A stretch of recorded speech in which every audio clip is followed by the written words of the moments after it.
আসসালামু আলাইকুম দর্শক বন্ধুরা, আপনাদের মাঝে আজকেও মাছ মারার ভিডিও নিয়ে হাজির হলাম। তো ভাইর তোলা হচ্ছে, আপনাদের মাছ দেখাবো। এই তো একটি মাছ পড়েছে এই ভারে।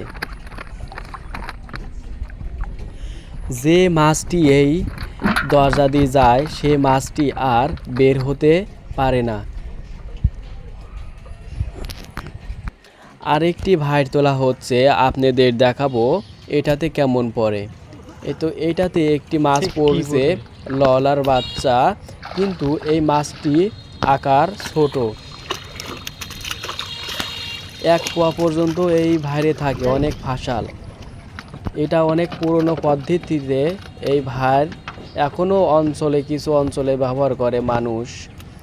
আরেকটি ভাইর তোলা হচ্ছে, আপনাদের দেখাবো।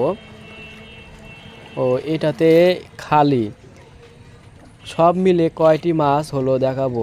2টা মাছ পেয়েছি। আমার চ্যানেল অথবা ফলো দিয়ে রাখবেন।